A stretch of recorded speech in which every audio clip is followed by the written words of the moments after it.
Welcome to city news Mancherial. నేను మీ గడ్డమనిల్. ముందుగా headline. జిల్లా కలెక్టర్ కార్యాలయ భవన సముదాయంలో రాష్ట్ర మంత్రి సీతక్క ఆధ్వర్యంలో ఉమ్మడి ఆదిలాబాద్ జిల్లా స్థాయి సమీక్ష సమావేశం. పాల్గొన్న 4 జిల్లాల కలెక్టర్లు, ఎమ్మెల్యేలు, ఎమ్మెల్సీలు.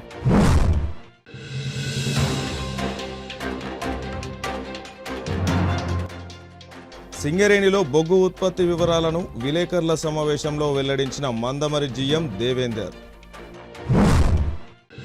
పార్టీలకు అతీతంగా ఓరియంట్ సిమెంట్ కంపెనీ గుర్తింపు సంఘ ఎన్నికల్లో పోటీ చేస్తా orient cement staff and workers federation union అభ్యర్థి కొక్కిరల సత్యపాల్ రావు. రాష్ట్రంలో అమలవుతున్న ప్రజా సంక్షేమ కార్యక్రమాలు, పథకాలు, ఫలాలు అర్హులైన వారందరికీ అందించేందుకు ఉమ్మడి ఆదిలాబాద్ పరిధిలోని 4 జిల్లాల కలెక్టర్లు, ఎమ్మెల్యేలచే రాష్ట్ర పంచాయతీరాజ్ శాఖ మంత్రి సీతక్క రివ్యూ సమావేశం మంచిర్యాల జిల్లా కేంద్రంలోని ఏర్పాటు చేశారు.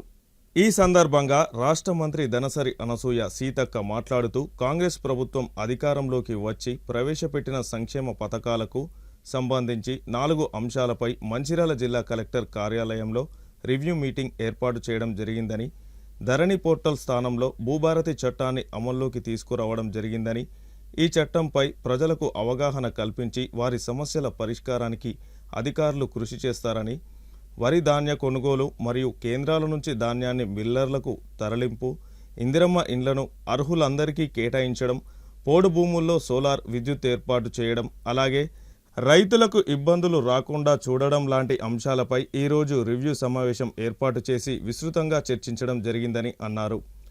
ఈనాటి రివ్యూ సమావేశానికి మంచిర్యాల జిల్లా కలెక్టర్ కుమార్ దిబ్బక్తో పాటు మిగతా 3 జిల్లాల కలెక్టర్లు, మంచిర్యాల ఎమ్మెల్యే ప్రేమ్సాగర్ రావు, బెల్లంపల్లి ఎమ్మెల్యే గడ్డం వినోద్, మూతోల్ ఎమ్మెల్యే రామారావు పటేల్, ఎమ్మెల్సీలు మల్కా కొమరయ్య, దండె విఠల్, గిరిజన కార్పొరేషన్ చైర్మన్ కోట్నాక తిరుపతి, అధికారులు, ఐటీడీఏ, పీఓ, లోకల్ బాడీ కలెక్టర్లు, వివిధ శాఖల అధికారులు తదితరులు పాల్గొన్నారు.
మొట్టమొదటిసారి ఉమ్మడి ఆదిలాబాద్ జిల్లా రివ్యూ సమావేశాన్ని మేము మొట్టమొదటిసారి మంచిర్యాల జిల్లా కేంద్రంలో జిల్లా కలెక్టర్ కార్యాలయంలో ఏర్పాటు చేసుకోవడం చాలా సంతోషం. ముఖ్యంగా ఈ రివ్యూ యొక్క ఉద్దేశం, మరి ఈ మధ్య కాలంలో సీఎం గారు అందరినీ కూడా ప్రత్యేకంగా మంత్రులందరినీ ఆదేశించడం కూడా జరిగింది. పాడి ఏ రకమైనటువంటి ప్రొక్యూర్మెంట్ జరిగింది, వాటి స్టేటస్ ఏంది, అదేవిధంగా తడిసిన ధాన్యము, వాటికి కారణాలు, మరి కొనుగోలు రైతులకు మనం ఏ రకమైనటువంటి భరోసా ఇవ్వాలి, ఈ అంశాన్ని ప్రథమ ఎజెండాగా పెట్టుకోవడం జరిగింది. దాంతో పాటు భూభారతి చట్టాన్ని కూడా కొత్తగా ధరణి స్థానంలో భూభారతి చట్టాన్ని తీసుకొచ్చి ఈరోజు మరి రైతుల కన్నీళ్లు తుడుస్తూ రైతులు తలెత్తుకొని తమ భూమిలో తాము స్వేచ్ఛగా దున్నుకునే విధంగా భూభారతి చట్టం ఉంది. గతంలో అయితే ధరణి తీసుకొచ్చినప్పుడు ఇంకా పట్టా ఎవరుకుంటే వాళ్ళదే అన్నట్టు ఉండే, కానీ అమ్ముకొని పోయినటువంటి వాళ్ళ పేరు మీద కూడా పట్టా ఉంటే తిరిగి అదే వ్యక్తి వచ్చి అమ్ముకున్న స్థలం మీదనే ఆ పట్టా చూపించి భూములు కబ్జా చేయడము. దీనికి కారణం కాస్త కాలం అనేది లేకుండా ఉండే, అసలు భూమి అమ్ముకున్న వాళ్ళు కానీ లేదా లోకల్ గా అక్కడ కల్టివేషన్ లో ఉన్నటువంటి వాళ్లకు అవకాశం లేకుండా కూడా జరిగింది. ఇట్లాంటి అదే కాకుండా ఏదైనా కంప్లైంట్ ఇవ్వాలంటే కూడా ఎంఆర్ఓ గారికి కానీ ఆర్డీఓ గారికి కానీ కలెక్టర్ గారికి కానీ మరి పరిష్కరించేటువంటి అధికారం కూడా అవకాశం కూడా లేకుండా ఉండే. కానీ ఈరోజు ఎవరికైనా రైతులకు అన్యాయం జరిగితే లేదా తప్పుడు సర్వే నెంబర్లు పడ్డా లేదా భూములు అక్రమంగా వేరే వాళ్ళు ఎక్కించుకున్న వాళ్ళు కంప్లైంట్ చేస్తే పరిశీలించి సాధ్యమైనంత వరకు పరిష్కరించడానికి మరి భూభారతి చట్టాన్ని కూడా తీసుకొచ్చి మంచిగా రైతులందరికీ కూడా అందుబాటులోకి తీసుకురావడం జరిగింది. ఇప్పుడు భూభారతి చట్టం కింద పైలట్ ప్రాజెక్ట్ లో 4 మండలాలు స్టేట్ లో ఫస్ట్ విడత, సెకండ్ విడత 20 మండలాలు ఇలా సెలెక్ట్ చేసి కొనసాగుతుంది. మరి ఇక్కడ కూడా ఇంకేమన్నా సాధక బాధకాలు ఉన్నా ఏమన్నా అప్లికేషన్స్ ఉన్నా కూడా తెలుసుకొని వాటిని కూడా మళ్ళీ సరి చేసుకునే విధంగా ఈ యొక్క రివ్యూ మేము కొనసాగించడం జరుగుతుంది. అదే కాకుండా ఇందిరమ్మ ఇల్లు గతంలో ఎన్నడూ లేని విధంగా పెట్టే టైంలో ప్రతి నియోజకవర్గానికి 3,500 ఇల్లులు కేటాయించడం జరిగింది. ఆ ఇల్లులు కూడా శాంక్షన్ చేసి గ్రౌండింగ్ చేస్తూ ఉన్నాం. వాటి యొక్క స్టేటస్ ఏందని తెలుసుకుంటూ మా ప్రజాప్రతినిధులు, మా సోదర ఎమ్మెల్యేలు, ఎమ్మెల్సీలు, ఎంపీలు వారు చెప్పేటువంటి సూచనలు కూడా తీసుకొని ఇంకా ముందుకెళ్తాం. ముఖ్యంగా మరి ట్రైబల్స్ కూడా ప్రత్యేకంగా ఐటీడీఏ నుంచి పీవీటీజీలకు అయితే సాచురేషన్ మోడ్లో పెద్ద ఎత్తున ఇచ్చినందుకు ముఖ్యమంత్రి గారికి ప్రత్యేకంగా ధన్యవాదాలు. అదేవిధంగా సంబంధిత శాఖ మంత్రులు పొంగులేటి శ్రీనివాసరెడ్డి గారికి కూడా ప్రత్యేకంగా ధన్యవాదాలు. ట్రైబల్ ఏరియాలో చాలా ఇబ్బందులలో ఉన్న ఇల్లు లేక కూలిపోయి వాళ్ళు స్వతహాగా కూడా కట్టుకోలేని పరిస్థితులలో ఏళ్ల కొద్దీ అందులోనే నివాసం ఉంటున్నారని చెప్పడంతో పీవీటీజీలకు స్పెషల్ గా సాచురేషన్ మోడ్ లో ఇస్తే ఐటీడీఏకి మరి మన గుంటూరు ఐటీడీఏకి దాదాపుగా 5,000 ఇల్లు స్పెషల్ గా కూడా మళ్ళీ కేటాయించడం జరిగింది పీవీటీజీలకు కాకుండా. సో వాటితో పాటు ఇవన్నీ సోలార్ కూడా ఇప్పుడు పోడు భూములలో ఆర్ఓఎఫ్ఆర్ పట్టాల కాడ సోలార్ విద్యుత్తును కూడా ఏర్పాటు చేసి మరి పోడు భూములను బీడు భూములుగా ఉండకుండా కల్టివేషన్ చేయాలన్నటువంటి లక్ష్యంతో 12,600 కోట్ల రూపాయలను కూడా సీఎం గారు, డిప్యూటీ సీఎం గారు మరి అత్యంత ఘనంగా అచ్చంపేట అటవీ ప్రాంతంలో ప్రారంభించి దాన్ని మన ఆదిలాబాద్, మన వరంగల్, ఖమ్మం ఇలాంటి మారుమూల పోడు భూములు ఉన్నటువంటి ప్రాంతాల్లో కూడా విస్తరించి వ్యవసాయ అభివృద్ధి కోసం కూడా కృషి చేయడం జరుగుతుంది. అదేవిధంగా మరి ఫర్టిలైజర్ ఇప్పుడు వర్షాకాలం వచ్చింది, ఆ ఫర్టిలైజర్ కానీ తర్వాత సీడ్స్ కానీ కల్తీ విత్తనాలు అమ్మకాలు ఇట్లాంటివి జరిగితే ఖచ్చితంగా కఠినమైనటువంటి చర్యలు తీసుకుంటాం. ఇప్పటి నుంచే వాళ్ళకు వార్నింగ్ ఇచ్చే విధంగా ఈ యొక్క రివ్యూలో మేము నిర్ణయాలు తీసుకొని ముందుకు పోవడం కోసం ఈ రివ్యూ ఏర్పాటు చేసుకోవడం జరిగింది. ఖచ్చితంగా రాబోయే కాలంలో ఇంకా అద్భుతంగా కార్యక్రమాలు, ప్రజారంజక పరిపాలన అందించడం కోసం ప్రజా సంక్షేమ కార్యక్రమాలను విస్తృతంగా అర్హులైనటువంటి పేదవాళ్ళందరికీ కూడా అందించాలనేటువంటి లక్ష్యంతో ఈ యొక్క రివ్యూ ద్వారా ఇంకా ఏమైనా లోటుపాట్లు ఉన్నా కూడా మరి ఫీడ్బ్యాక్ తీసుకొని వాటిని సరి చేసుకుంటూ ముందుకు పోవడానికి ఈ రివ్యూను మేము 4 జిల్లాల కలెక్టర్స్, మా ఎమ్మెల్యేస్ తో ఏర్పాటు చేసుకోవడం జరిగింది. ఇక్కడికి వచ్చిన మీ అందరికీ పేరున నమస్కారాలు. ఫస్ట్ టైం మన జిల్లా ఉన్నప్పుడు నేను బ్యాంక్ వెళ్ళినప్పుడు స్టార్ట్ చేశాను. ఒక మీటింగ్ అక్కడ పెట్టి ఒక మీటింగ్ ఇక్కడ పెట్టినప్పుడు నేను ఫస్ట్ టైం బ్యాంక్ వెళ్ళినప్పుడు స్టార్ట్ చేసి ఎన్నికలు అయిన తర్వాత జిల్లాలో జైలువాడి మీటింగ్ ఒకటి అక్కడ ఒకటి ఇవన్నీ విచారించి ప్లానింగ్ కూడా అప్పుడు పెట్టగలుగుతాను. మళ్ళీ ఇవ్వాలి తప్పకుండా వచ్చిన ప్రతి ఒక్కరికి సంబంధిత అధికారులందరికీ అమ్మాయి ఆర్టీఎస్ వెళ్ళిపోయింది. వస్తువులు కూడా మిగతా జిల్లాలు కొన్ని సౌకర్యాలు ఇక్కడ ఎక్కువ ఉంటాయి మొదటి నుంచి కూడా. సో వచ్చిన అధికారులు కానీ ఎవరికి ఇబ్బంది లేకుండా తప్పకుండా ప్రజల కోసం ఏదైతే కార్యక్రమం చేస్తున్నాం we are all being here to take care of the what is the schemes which are taken by the government. Indiramma Rajyam whatever the government అందరూ consider under his guidance and leadership. Dr. Nilva Taker, she always he would discuss everything correctly and more particularly we have the problem of this ROFR. The first problem we have to attend to because now the season has started, now everywhere wherever we go we have to face that problem. Along with the core problems which are taken care of. Definitely, I think everybody will address that problems. After that, I think all of us will take part in their own problems. Finally, I will request the post collector take over my department. 14th अप्रैल की భూభారతి చక్రం అమలుకి వచ్చింది. దాని తర్వాత first phase లో 4 జిల్లాలు 4 mandal select చేసేసి అక్కడ ఫ్రీగా అంటే అప్లికేషన్ ఫీ భూభారతిలో ఎగ్జామ్టెడ్ ఉన్నాయి, అప్లికేషన్ తీసుకొని దానికి పరిష్కారం చేయడం జరుగుతుంది.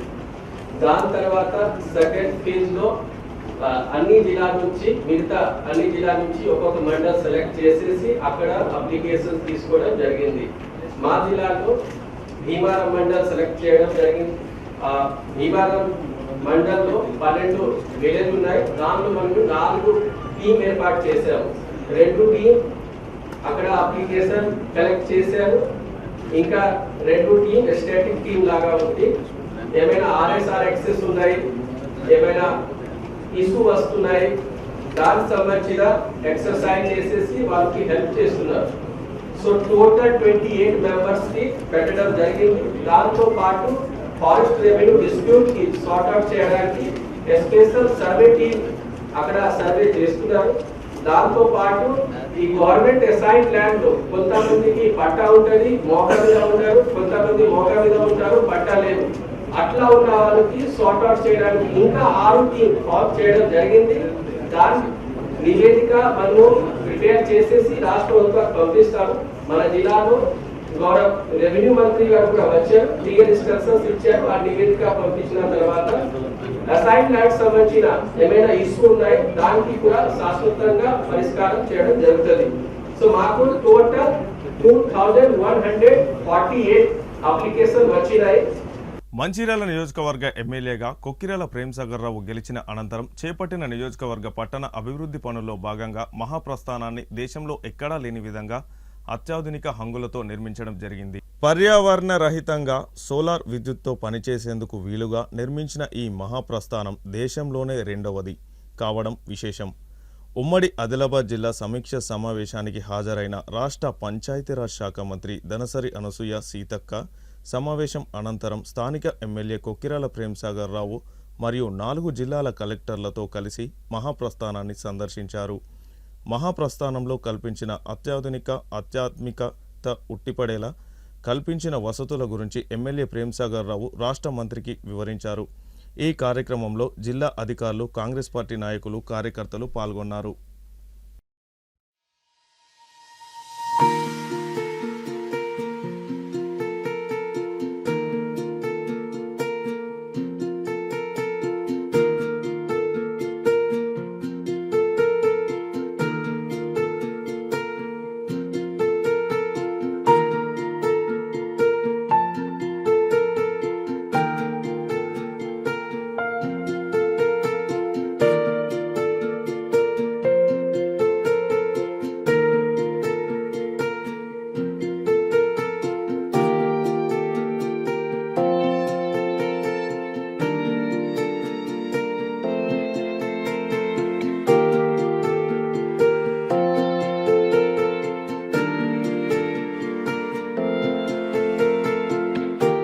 మంచిర్యాల జిల్లా కేంద్రంలోని మార్క్స్ భవన్లో ఆర్టీసీ రిటైర్డ్ ఉద్యోగుల జిల్లా జనరల్ బాడీ సమావేశ సంఘం అధ్యక్షుడు జీసీ మాణిక్యం అధ్యక్షతన నిర్వహించారు. ఈ సమావేశంలో ఆర్టీసీ రిటైర్డ్ ఉద్యోగుల సంఘం రాష్ట్ర అధ్యక్షుడు బి రాజయ్య మాట్లాడుతూ ఆర్టీసీ రిటైర్డ్ ఉద్యోగులకు ఫుడ్ సెక్యూరిటీ కార్డులు ఇవ్వాలని, రిటైర్మెంట్ బెనిఫిట్స్ వెంటనే చెల్లించాలని, రిటైర్డ్ కార్మికులు తార్నక ఆసుపత్రిలో చికిత్స కోసం వెళ్లడానికి సూపర్ స్పెషాలిటీ బస్సులో అనుమతి ఇవ్వాలని, తార్నక ఆసుపత్రిలో చికిత్స అందుబాటులో లేకపోతే ప్రైవేట్ సూపర్ స్పెషాలిటీ ఆసుపత్రిలో ఉచిత వైద్యం అందించాలని, 2017వ వేతన సవరణ బకాయిలు విశ్రాంత ఉద్యోగులకు వెంటనే చెల్లించాలని, ఆర్టీసీ కో ఆపరేటివ్ సొసైటీ నందు సిసిఎస్ ఫిక్స్ డిపాజిట్ చేసిన విశ్రాంతి ఉద్యోగులకు రావాల్సిన వడ్డీ డబ్బులు వెంటనే చెల్లించాలని ప్రభుత్వాన్ని డిమాండ్ చేశారు.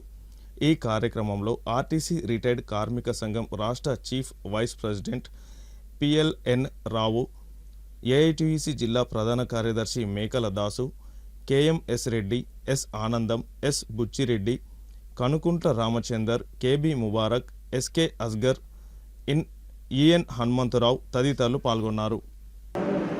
మంచిర్యాల జిల్లా జనరల్ బాడీ సమావేశం అంటే ఆర్టీసీ విశ్రాంతి ఉద్యోగులకు సంబంధించిన ఈ సమావేశానికి మేము రావడం జరిగింది. ఇవాళ టీఎస్ఆర్టీసీలో దాదాపు 35,000 మంది మన విశ్రాంతి ఉద్యోగులు చేరిపోయింది సంఖ్య. ఎందుకంటే ఇప్పుడు రన్నింగ్ స్టాఫ్ కంటే మనం ఎక్కువైపోయాం. వచ్చే వాళ్ళు ఇవాళ కూడా ఈ మంచిర్యాల డిపోలో రిటైర్మెంట్ మిత్రులు మన సంఘంలో రాబోతున్నారు. ఏది ఏమైనా ఆర్టీసీ కార్మికులకు సంబంధించిన విశ్రాంతి ఉద్యోగులకు సంబంధించిన రాయితీల గురించి మేము చాలా పోరాటాలు చేస్తూ ఉన్నాం. ఇవాళ కొన్ని సాధించడం. ఇది 2012 రిజిస్టర్ అయింది. ఇప్పటిదాకా నేను మొన్న రీసెంట్లీ నవంబర్ నెలలో నేను రాష్ట్ర అధ్యక్షునిగా ఎన్నికైనా. దీనికి సంఘం స్థాపించిన నుంచి రైమన్ సోబి గారు అలాగే మన కోటే గారు దీనికి రథసారులు నడిపించారు. వాళ్ళను అనుకరించుకుంటూ మేము అన్ని డిపోలు అంటే అన్ని డిపోలల్లో కమిటీలు ఉన్నాయి, ఫంక్షనింగ్ బాగా జరుగుతూ ఉంది. ఇవాళ మంచిర్యాల చూసినా మాకు చాలా ఆనందంగా ఉంది. ఏది ఏమైనా విశ్రాంతి ఉద్యోగులకు సంబంధించిన సమస్యలు కొన్ని ప్రభుత్వం దృష్టికి తీసుకెళ్ళాం, ట్రాన్స్పోర్ట్ మినిస్టర్ కలిసాం, చాలా విన్నపాలు ఇచ్చాం. కొన్ని పెండింగ్. మొన్ననే చనిపోయిన వాళ్ళకు వెంటనే ఆ రోజే దాన సంస్కారాలకు డబ్బులు ఇచ్చే ఒక సర్క్యులర్ కూడా జారీ అయింది. అలాగే ఈ హాస్పిటల్కి సంబంధించిన ఎక్కడో తార్నాక పోయి ఫోటోలు దిగాలన్నారు, అది కుదరది. ఎక్కడైతే డిస్పెన్సర్లు ఉన్నాయో అక్కడ ఆదిలాబాద్, అలా మంచిర్యాల ఉంటే మంచిర్యాల ఎక్విప్మెంట్ లేవు కాబట్టి ఆదిలాబాద్లో, అలాగే కరీంనగర్ అన్ని డిపోల అన్ని జిల్లాల హెడ్ క్వార్టర్లలో అది ప్రొవైడ్ చేయడం జరిగింది. ఏది ఏమైనా మా డిమాండ్ ఇంకొకటి ఉంది ముందు.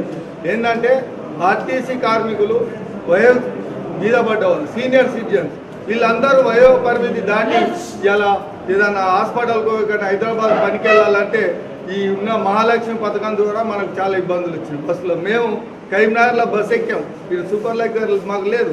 మేము వచ్చారు దాదాపు 3-4 గంటలు పట్టింది ఇక్కడికి వచ్చారు. కాబట్టి సూపర్ లగ్జరీలు ఇవ్వాలని మేము గతంలో చాలాసార్లు రిప్రజెంట్ చేసినాం. దాన్ని సాధించాలని చెప్పి నిన్న కూడా నేను ఏడీఓ గారిని కలవడం జరిగింది. మెట్రో డీలక్స్లలో మన విశ్రాంతి ఉద్యోగులకు హైదరాబాద్ సిటీలో అలాగే మన దగ్గర మెట్రో డీలక్స్ లేవు కాబట్టి వాటికి పర్మిషన్ ఇవ్వడం కూడా జరిగింది. కాబట్టి ఇవాళ మా రిక్వెస్ట్ ఎంత సూపర్ లగ్జరీలో ఇవ్వాల్సిన అవసరం ఉంది. దాని గురించి మేము ఏ కార్యక్రమాలైనా తీసుకొని ముందుకెళ్ళడానికి మేము సిద్ధంగా ఉన్నాం. అలాగే తెల్ల రేషన్ కార్డు, ఆసరా పెన్షన్స్, ఇవన్నీ ఆర్టీసీ వాళ్ళకు పెన్షన్ లేదు అంటే ఇక్కడ ఒక సూపరింటెండెంట్ మాకు పెన్షన్ లేదనే సర్టిఫికేట్ కూడా ఇబ్బంది పడే పరిస్థితులు ఉన్నాయి. కాబట్టి ఇది రాష్ట్ర వ్యాప్తంగా దాదాపు మంది అందరికి ఇవ్వాలని చెప్పి మేము కోమటిరెడ్డి వెంకరెడ్డి కూడా గడవడం జరిగింది. కాబట్టి ఆసరా పెన్షన్ అలాగే తెల్ల రేషన్ కార్డు ఆర్టీసీ కార్మికులకు ఇవ్వాలి. ఇవాళ గిన్నిస్ రికార్డు సాధించిన వాళ్ళు మనం అంతా రిటైర్డ్ అయినామంటే ఆ గిన్నిస్ బుక్లో రికార్డు సాధించడానికి మనం చేసిన శ్రమ ఏందో ఇక్కడ ఉన్న ఇప్పుడు యాజమాన్యానికి కానీ ప్రభుత్వానికి కానీ అర్థం కావట్లేదు. ఆర్టీసీని ఉమ్మడి ఆర్టీసీ ఏపీలో ఏపీఎస్ఆర్టీసీ గిన్నిస్ బుక్ రికార్డ్ అన్ని పర్ఫార్మెన్స్లలో టైర్ల వాడకం, ఇంధనం వాడకం, వెహికల్ వాడకం ప్రతి దానిలో మనం గిన్నిస్ బుక్ రికార్డ్ చేసి నేను కూడా 10 సంవత్సరాలు అయిపోయింది, రిటైర్ 11 సంవత్సరాలు కాబోతుంది. కాబట్టి మన ఆర్టీసీ రిటైర్డ్ సంఘం విశ్రాంతి ఉద్యోగులందరూ ఒకటే యూనిటీ. మనకు సంఘాలు లేవు, జెండాలు లేవు, మనమంతా విశ్రాంతి ఉద్యోగులం. వెల్ఫేర్ సంబంధించిన సంస్థగా మనం ముందుకెళ్ళాలి. స్టేట్ చీఫ్ వైస్ ప్రెసిడెంట్ని, తర్వాత అలాగే వరంగల్ రీజియన్లో జనరల్ సెక్రటరీగా కొనసాగుతున్నాం.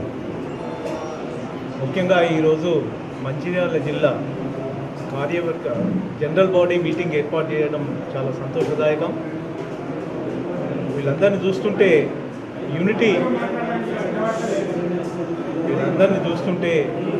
యూనిటీ ఏ విధంగా ఉందో కనిపిస్తుంది. ఆర్టీసీ విశ్రాంత ఉద్యోగులైనా కానీ వయోభారం లెక్క చేయకుండా ఇన్ని సంవత్సరాల నుండి మేము కొన్ని మా కోరికలను సాధించుకోగలిగాం. దీనికి కారణమంతా మా విశ్రాంత ఉద్యోగుల యూనిటీ మాత్రమే అని చెప్పుకోవచ్చు, గర్వంగా చెప్పుకుంటున్నాం. వీళ్ళందరి యూనిటీ వల్లనే మనం ఏమైనా సాధించుకున్నాం, ఇంకా కూడా సాధించుకోగలం. ముఖ్యంగా నేను రాష్ట్ర గవర్నమెంట్కి అప్పీల్ చేసేది ఏంటంటే, మాకు స్టేట్ గవర్నమెంట్ లాగా పెన్షన్ లేదు. ఈపీఎస్ పెన్షన్ మా కాంట్రిబ్యూషన్తో ఈపీఎస్ పెన్షన్ సెంట్రల్ గవర్నమెంట్ ఇస్తున్నదే కానీ స్టేట్ గవర్నమెంట్ ఎలాంటిది ఇవ్వట్లేదు. మేము ఆసరా పెన్షన్కి అప్పీల్ చేస్తే మీకు పెన్షన్ ఉందనే ఉద్దేశంతోనే దాన్ని రిజెక్ట్ చేస్తున్నారు. అయ్యా ముఖ్యమంత్రి గారు, ఇది పెన్షన్ కాదు, మా కాంట్రిబ్యూషన్తో వచ్చే ఈపీఎస్ పెన్షన్ మాత్రమే, అంతేగాని మీరు ఏదో పెన్షన్ అని చెప్పి మమ్మల్ని రిజెక్ట్ చేయకుండా, ఈ వయసులో మమ్మల్ని కష్టపెట్టకుండా మా అందరికీ ఆసరా పెన్షన్లు అలాగే ఆహార భద్రతా కార్డ్స్ ఇవ్వాలని మిమ్మల్ని పత్రికాముఖంగా నేను విన్నవించుకుంటున్నాను. మీరు ఎన్నో ఉచిత పథకాలు, చాలా వరకు ఉచిత పథకాలు ఇస్తున్నారు. అందులో మేమందరం సీనియర్ సిటిజన్స్మి.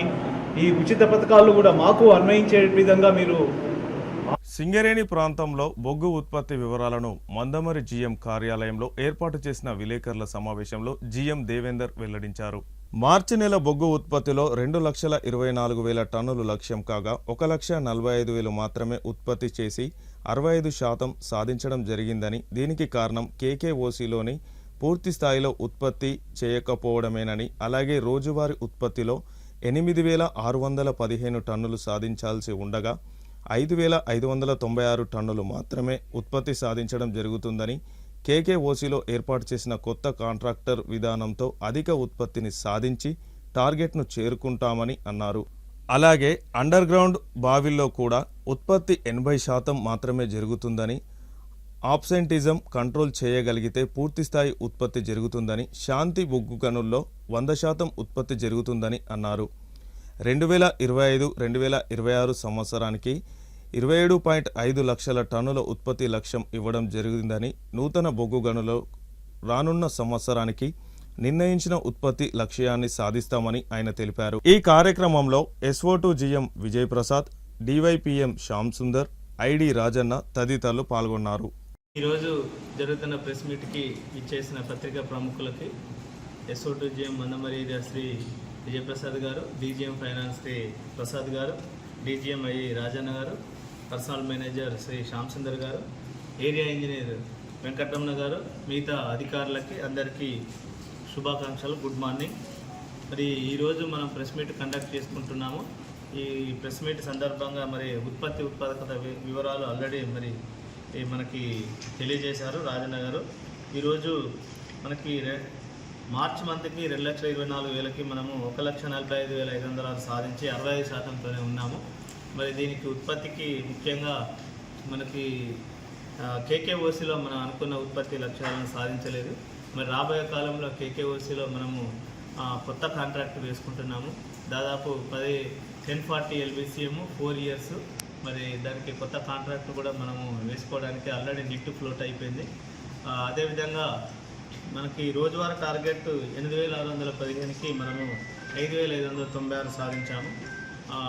కేకేఓసీలో మనకి కొత్త కాంట్రాక్ట్ వస్తే డెఫినెట్గా ఇంకా ఓబీ ఎక్స్కవేషన్ మనకి ఇంప్రూవ్ అయ్యి ఉత్పత్తి పెరిగే అవకాశం ఉంటుంది. ప్రజెంట్ మాత్రము ఓబీ పెర్ఫార్మెన్స్ దాదాపు 44% ఉంది. దాంతో కొంత కోల్ ఎక్స్పోజర్ తక్కువ వచ్చి మనకి కేకేఓసీలో టార్గెట్ రావడం తగ్గిపోయింది. అదేవిధంగా మనకు అండర్గ్రౌండ్ మైన్స్లో మనకి 80% ఉత్పత్తి మాత్రమే సాధించాము. సో అక్కడ కూడా ఉత్పత్తి పెంచుకోవడానికి, ఆబ్సెంట్ తగ్గించడానికి, ఆబ్సెంటిజం వలన మనకి 16 డ్రిల్స్ నడపాలి, కానీ మనము 11-12 డ్రిల్స్ మాత్రమే నడుపుతున్నాము. 3-4 డ్రిల్స్ మనకు సెకండ్ షిఫ్ట్లో నైట్ షిఫ్ట్లో తగ్గిపోవడం వల్ల మనకు కొంత ప్రొడక్షన్ లాస్ అవుతుంది.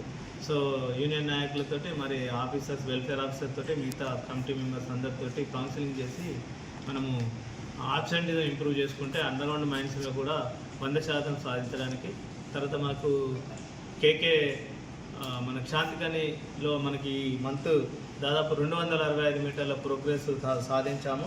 ఇది 2019 నుండి పోల్చుకుంటే 3వసారి హైయెస్ట్ సాధించాము. నెలకి దాదాపు 2,265 మీటర్ల ప్రోగ్రెస్ అంటే మంచి పెర్ఫార్మెన్సే. రాబోయే కాలంలో కూడా శాంతికనిలో మరి మంచి ఉత్పత్తి వచ్చే అవకాశం ఉంది.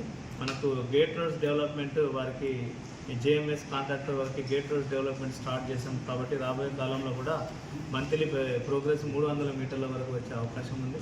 అదేవిధంగా కాస్పేట్ 1 ఇంక్లైన్లో కూడా మనకి శాండ్ స్టోన్కి సంబంధించిన preparatory arrangements 1A section side man riding erection, తర్వాత కొత్త శాండ్ స్టోన్ బంకర్స్ కట్టుకొని అడిదిక్కు డీపిల్లింగ్ కూడా స్టార్ట్ చేయడానికి ప్రణాళికలు చేస్తున్నాము.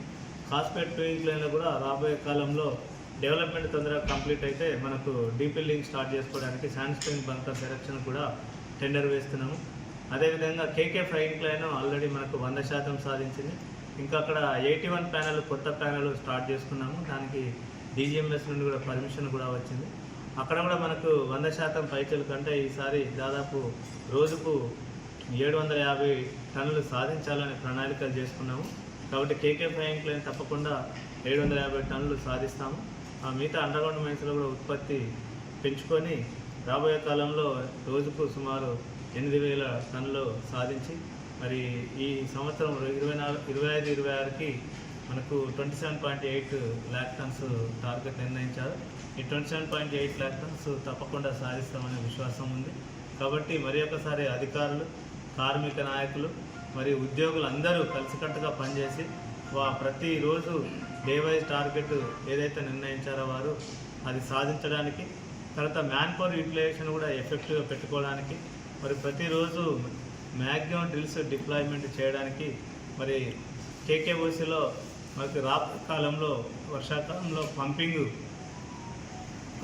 కూడా మరి 10 పంపులు, దాదాపు 6 బోర్హోల్ పంప్స్, తర్వాత క్వారీలో ఒక 5 పంప్స్, దాదాపు 8,000 GPM రోజువారీగా పంపింగ్ చేసుకోవడానికి ప్రణాళికలు చేశాము. తర్వాత వర్షాకాలంలో కూడా పంపింగ్ ఎటువంటి ప్రాబ్లం కాకుండా, తర్వాత ప్రొడక్షన్ కూడా ఎటువంటి కాంగ్రెస్ పార్టీకి పార్టీలకు అతీతంగా ఓరియంట్ సిమెంట్ కంపెనీ గుర్తింపు సంఘం ఎన్నికల్లో పోటీ చేస్తానని అభ్యర్థి కొక్కిరాల సత్యపాలరావు స్పష్టం చేశారు.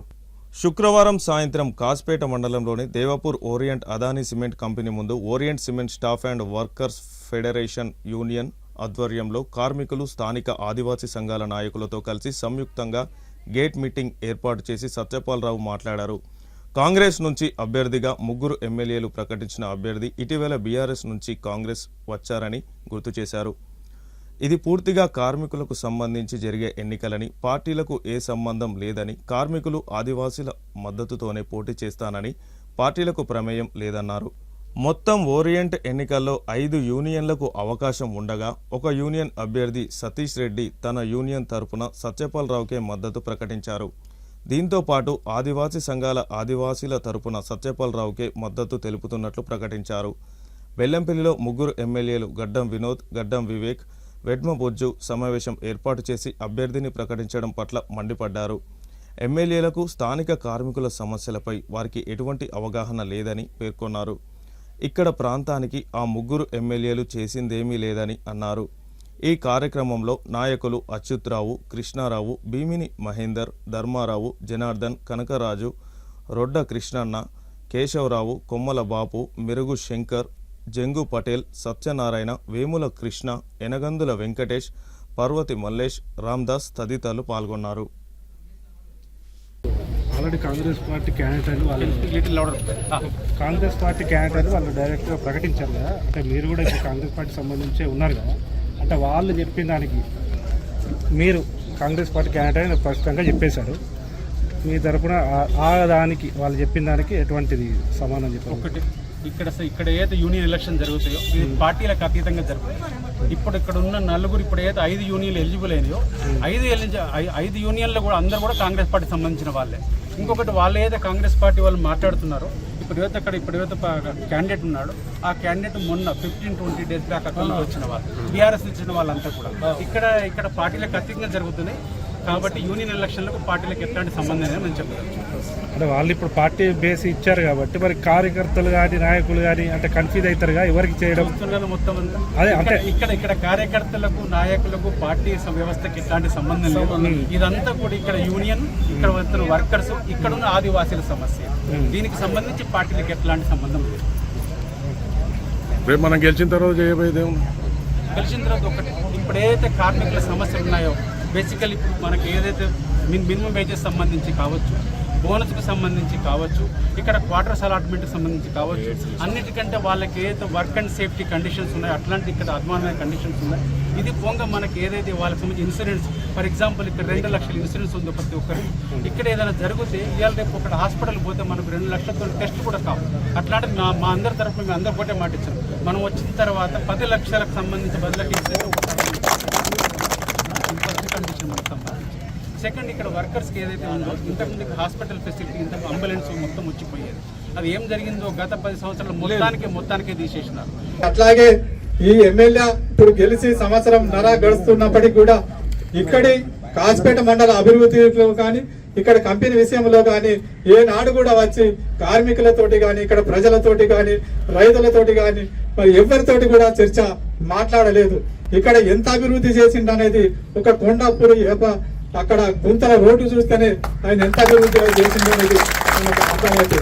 సంవత్సరం నుంచి ఈ కంపెనీ అమ్ముడు పోయే కార్యక్రమము మరి ఇదంతా చర్చ నడుస్తూ ఉన్నది. మరి ఏనాడు ఒకరోజు కూడా వచ్చి మరి ఆ అదానికి మరి అమ్ముడు పోతా ఉన్నది. కార్మికులు వీళ్ళందరూ కూడా ఆందోళనలో ఉన్నారు. మరి వీళ్ళకి ఒక ధైర్యాన్ని, ఒక నమ్మకాన్ని కల్పించే మరి ఒక మన కంపెనీల ఎలక్షన్ మూవ్మెంట్ స్టార్ట్ అయింది. రేపు జరగబోయేటువంటి గుర్తింపు ఎలక్షన్ లో మనకు ఒక మంచి లీడర్ వచ్చిండు. మనం ఎన్నో రోజుల సంది కళలైనటువంటి మన కళలు కూడా నెరవేరుతాయి. ఎలక్షన్ లోపల మంచి ఒక గట్టి లీడర్ మనం తెచ్చుకున్నాం. ఇలా గ్రూప్ ఓరియంట్ ఉన్నప్పుడు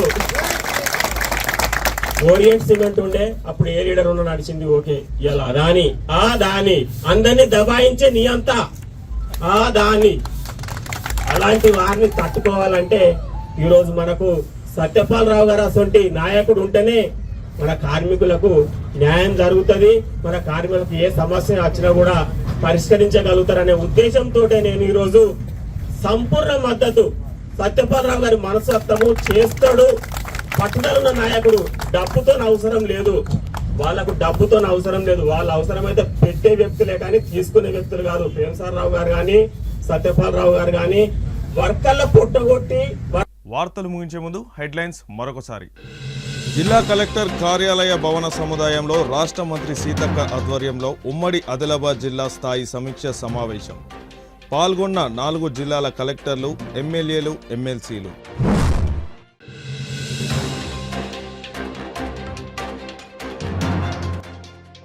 సింగరేణిలో బొగ్గు ఉత్పత్తి వివరాలను విలేకరుల సమావేశంలో వెల్లడించిన మందమరి జీఎం దేవేందర్. పార్టీలకు అతీతంగా ఓరియంట్ సిమెంట్ కంపెనీ గుర్తింపు సంఘ ఎన్నికల్లో పోటీ చేస్తా, orient cement staff and workers federation union అభ్యర్థి కొక్కిరల సత్యపాల్ రావు. సిటీ న్యూస్ ఇంతటితో సమాప్తం. తిరిగి ప్రసారమయ్యే సిటీ న్యూస్లో మళ్ళీ కలుసుకుందాం. అంతవరకు సెలవు. నమస్కారం.